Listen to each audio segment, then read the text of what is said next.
You won't believe what happened that afternoon. Even now, I can't quite wrap my head around it. But before I begin, let me say this. If you're watching, tell me where you're tuning in from.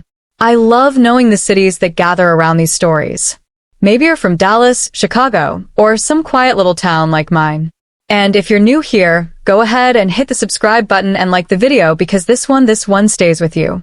My name is Caroline and I'm 60 years old. Though some mornings, my knees remind me I've lived a little longer than that.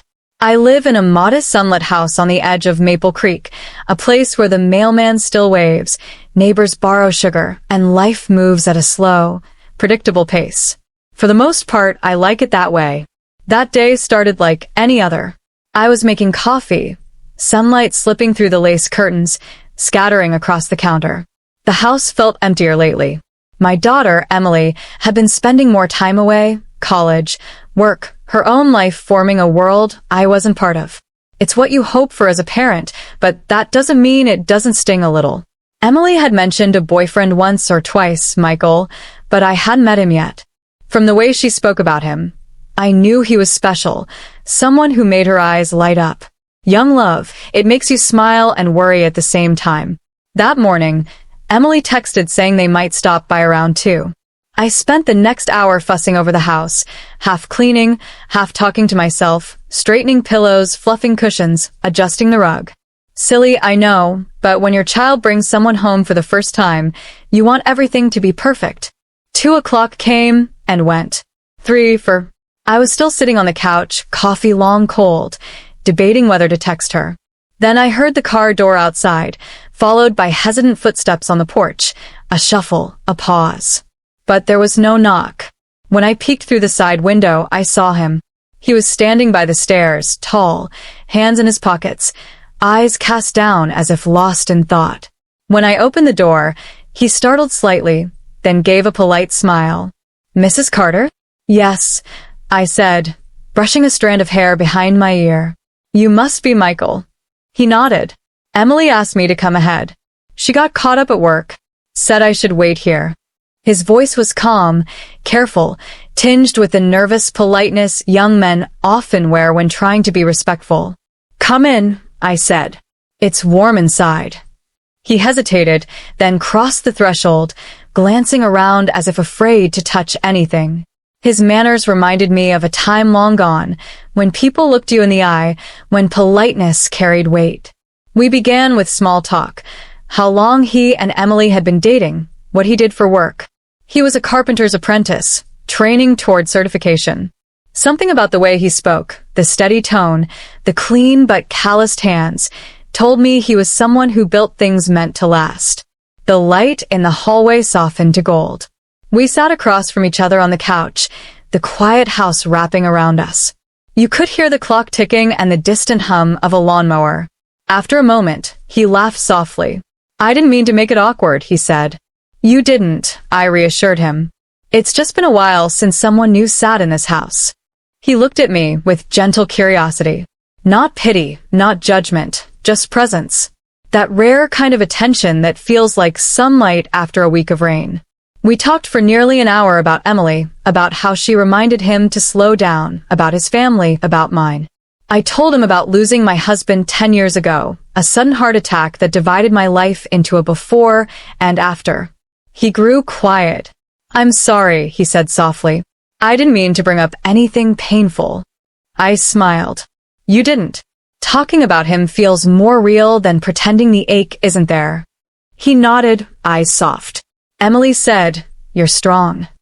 "I see what she means," he added. It wasn't the compliment that struck me. It was the genuine way he said it. It had been a long time since someone said something like that without pity. Outside, the sky had turned lavender, a color that makes you pause. I offered him tea, and we moved to the kitchen. Steam curled between us, the soft afternoon light warming the space.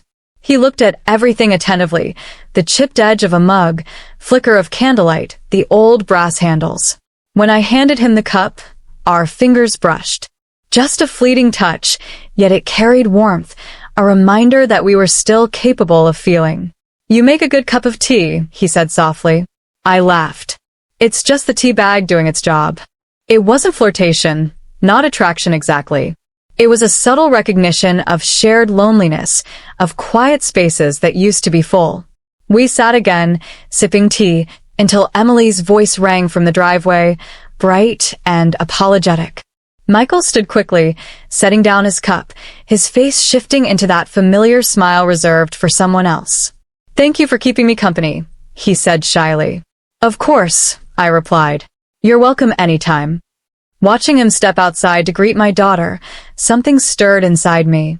Not desire, not guilt, but the sense of being seen for the first time in years.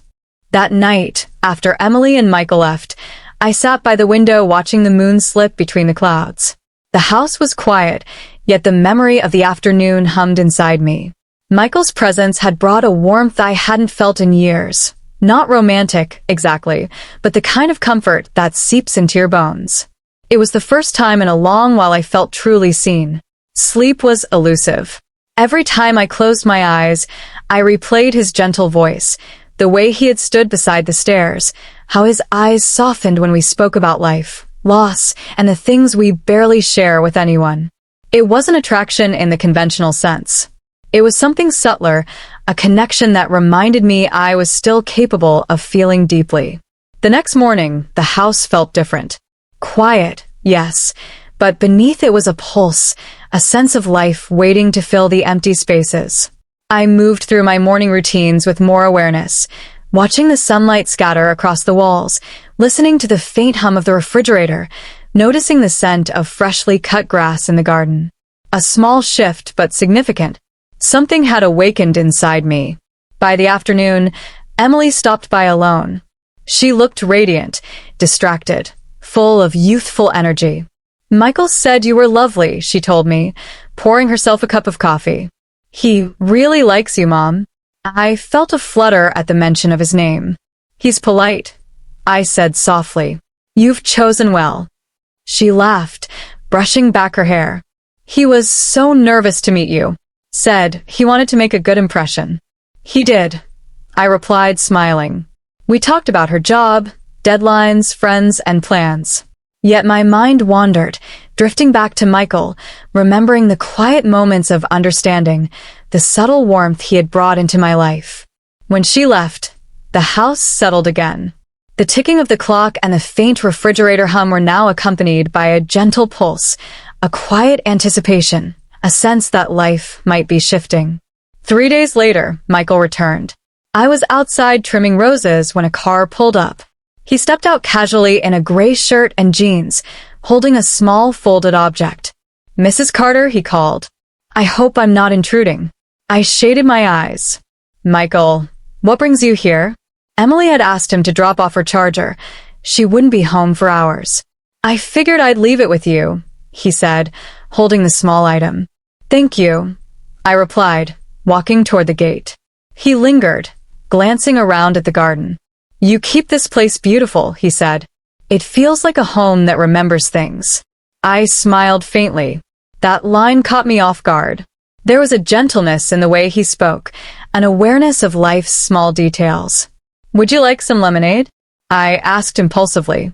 He nodded. "That sounds wonderful." "Thank you." Inside, the afternoon sunlight warmed the kitchen as we poured lemonade into glasses. Sitting at the table, we talked easily about the weather, work, childhood memories.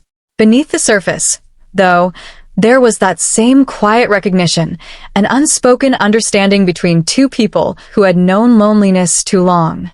He told me about his mother, how she had taught him to fix things rather than discard them. "Broken things deserve a second chance," he said. He spoke as if he meant more than just objects. I nodded slowly, understanding the metaphor. "She passed away when I was 19, he added quietly. "I'm sorry," I murmured. He smiled faintly. "It's okay. I think that's why I notice things most people overlook." I understood more than he could know. In that brief visit, the house felt alive in a new way. It wasn't about romance or love yet. It was about presence, recognition, and the warmth that human connection can bring. As he left, the sunlight fell softly across the porch. I watched him walk back to his car, carrying Emily's charger, and felt a strange sense of anticipation. Life, I realized, could surprise you even when you weren't looking for it. A single ordinary encounter had opened a door that I hadn't realized was closed. The days that followed were different. I began noticing small things. The movement of sunlight across the walls, the sound of rain on the roof, the scent of the garden after a shower. I moved through life more deliberately, aware of the richness of the present moment. It was as though the world had paused briefly to allow me to breathe, to feel, to remember that life can still bring unexpected gifts. When Michael visited again that weekend, it was with casual warmth. We shared stories, laughter, and quiet moments. Nothing about it was rushed or forced. It was easy, natural, like the comfort of an old friend returning. I realized that even in the simple act of sharing tea, lemonade, or conversation, there was a subtle intimacy forming. By the end of that afternoon, I understood something essential. Life does not need grand gestures to awaken your heart. Sometimes, it's the smallest moments, the brush of fingertips, the quiet acknowledgement of presence, that remind you that you are still capable of feeling. I didn't know what the future held, or whether this connection with Michael would deepen into something more. All I knew was that a quiet shift had occurred inside me. After years of moving through life like a shadow, I felt alive again, open to the possibility of new beginnings, and reminded that even in the ordinary, extraordinary moments can quietly bloom.